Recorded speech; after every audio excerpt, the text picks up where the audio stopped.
Welcome to my YouTube channel. So, ayan, meron kaming errands for today. Ito ang aking outfit. Ayan.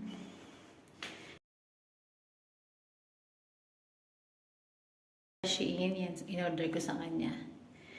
Ayan, hoodie siya, hoodie. Ayan. Ay, ayan siya. Hoodie, ayun. Pupunta kami ng Balad. Kasi malapit na kami bumalik sa Jeddah. Kasi sabi ko kay madam, bibili ako ng t-shirt, tsaka keychain, tsaka ng magnet. So, ayan ang ating OOTD. Itong bag, shoutout kay madam. Bigay ni madam itong bag. Ayan. First show na bag. Ayan. Diba? Pabagbag pa ako, wala namang pera. Naman lang nito, earpad and power bank. Ayan. So, ayan na OTTD. Hinihintay ko yung alaga ko kasi susunduin ako dito. Sa bahay. Kasi nauna silang umalis, may pinuntahan sila. Susunduin na lang daw niya ako. So, ayan. I-update ko kayo. And hindi papakita ko sa inyo yung parang sa Jeddah yung balad dito. May balad din dito. Yun nga lang, wala nga akong day off dito. Kasi nga, ayoko pati mag-day off kasi baka maligaw ako. So, kasama ko sila. Kasama ko si Sir, si Madam, yung dalawang alaga ko, tas ako. Yeah. Hinihintay ko lang, wala pa. So, yun lang. Update ko kayo pag nasa balad na kami.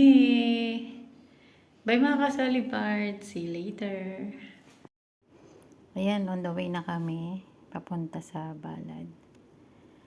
Minute ko kasi nagpapatugtog si Sir. Basta si Sir ang kasama namin, mahilig sa music yan. So, baka tayo mapalo ni Lolo. So, ayun. Ang balad din doon, parang balad din dito sa Jeddah. Maraming bilihin. Ayoko, usually naman, kapag talagang pupunta ako dyan talaga, bago kami bumalik ng Jeddah, talagang alam na ni Madam. 9 years na ba naman? So, sa ulo niya na. Kasi 2 months and 10 days akong walang labas-labas dyan. Pero na lang pag kakain kami sa restaurant, ganyan. Pero literal na day off, wala. Tsaka ayoko din. Kasi yung alam mo yon yung bahay at tsaka mall, pareho lang siya ng ang tawag dito, ng gawa. Malilito ka. Hindi mo akalain mall na pala siya, pero akala mo bahay lang siya. Ganun ka literal. So, kaya ako din ang nag-insist na wala akong day off.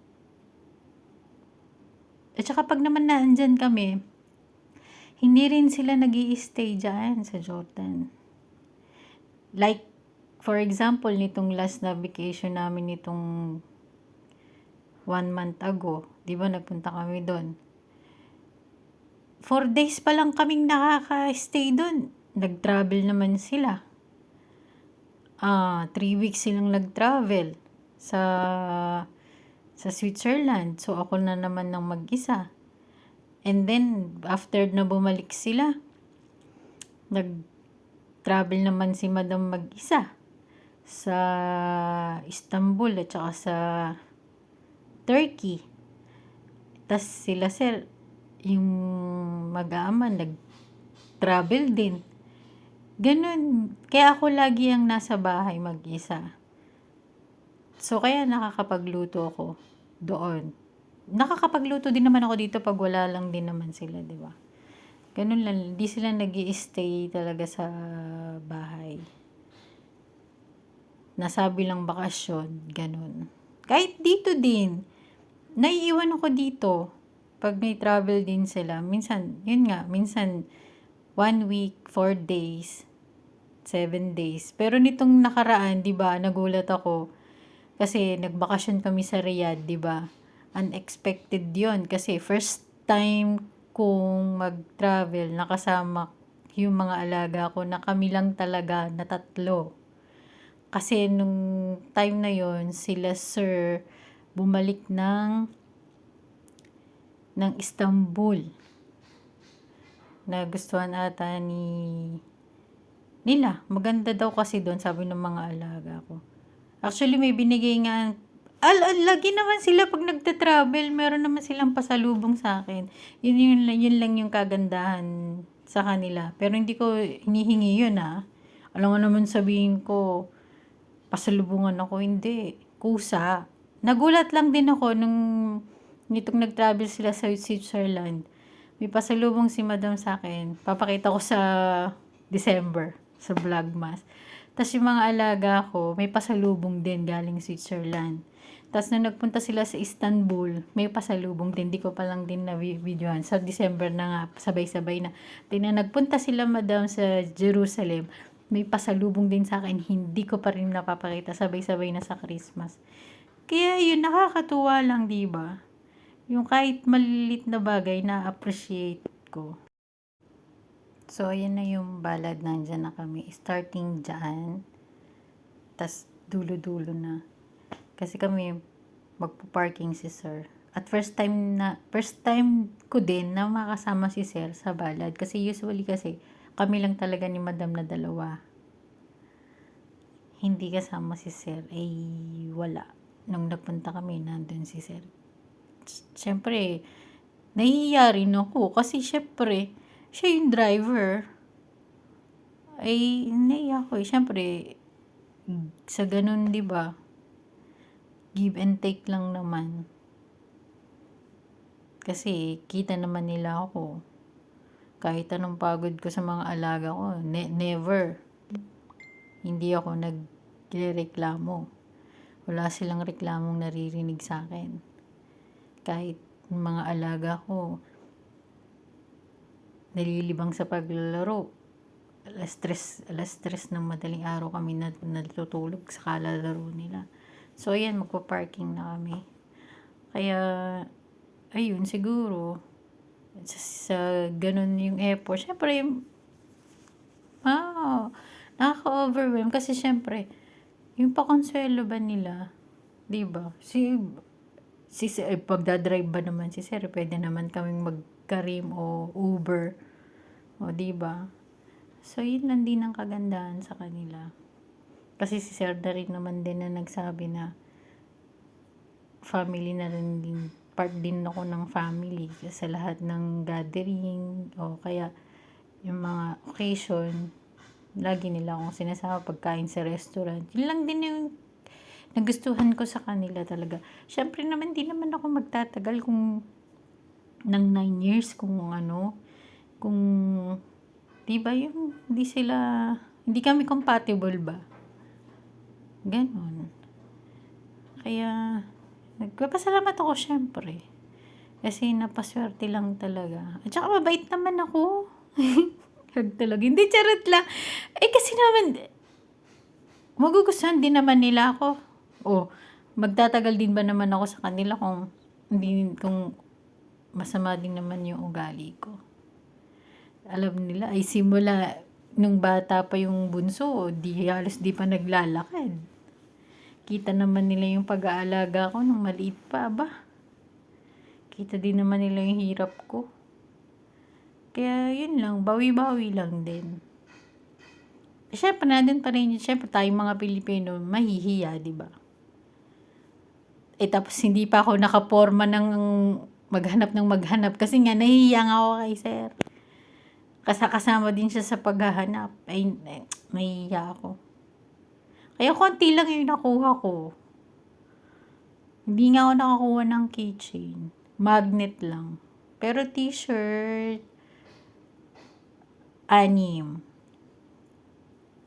Pero yung magnet, 5 lang. Dapat yun, 10. Tapos 10 keychain . Next year na lang ako babawi. Pagpunta ulit next year. Meron pa naman next year . So, yan na, magpa-parking na kami. Ang dami kasi. Parang nga din balad nga. Ang dami din tao. Yan, nakababa na kami. Bababa na kami. Lalabas na kami sa sa parking. Palabas din sa balad. Kasi dati, pag kami nga napunta dyan, kami lang dalawa ni Madam. Nagkakarim lang kami. Ngayon, kasama si Sir Kian, nahihiya ako. Tapos hindi na rin ako nakapaghanap ng masyadong mga t-shirt nga na iba-ibang design. Kasi nga ayoko ng pabalik-balik at nahihiya nga ako kay sir. Driver na. Kasama po paglalakad. Ay, kasama nga pala namin yung kapatid ni sir. Si Madam Aida. So, shoutout Madam Aida.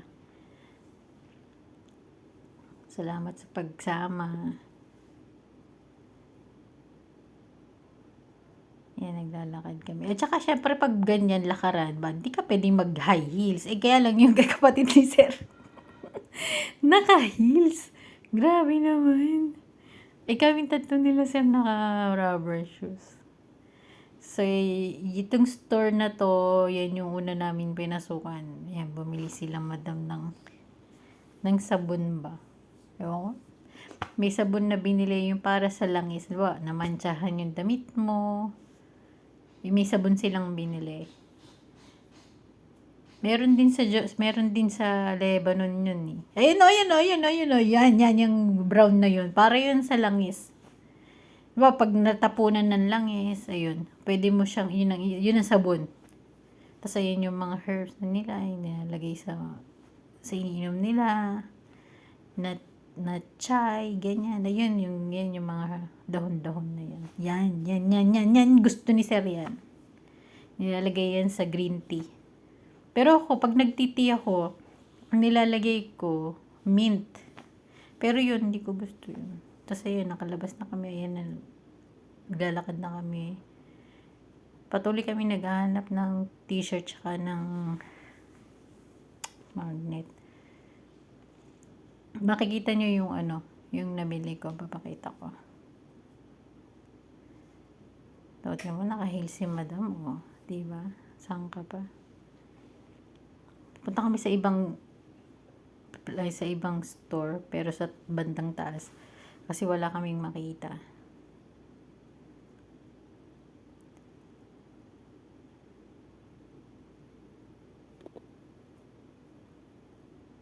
Ayan, nakabili na kami. Ayan, bit-bit na ni sir, nakita nyo. So, nagyayang magkape. So, ayan, nandito kami. Ayan. Nandyan kami, magkakape na kami niyan. Diyan kami nagtagal. Siguro dumating kami dyan mga 7:45. Tapos, umalis kami dyan, mag-12 na. Wala lang, nagkape lang. Eh, hindi naman ako nag-dinner kasi busog pa ako. Nagkape lang ako. Order ko lang kape. Tapos pagkatapos naming magkape, umorder sila ng shake. Ayan yung kape ko. Hindi nga sana ako magkakape. Eh, ano daw ang iinumin ko? Sabi ko tubig. Eh, ayaw ni sir. Order something daw. Sabi ko magkape na lang din. Aba, napakalamig naman eh. Nanghingi pa si madam ng pangbalabal dyan. Para sa akin. Naka long sleeve ako. Ang ginaw. Tingnan mo yung hangin oh.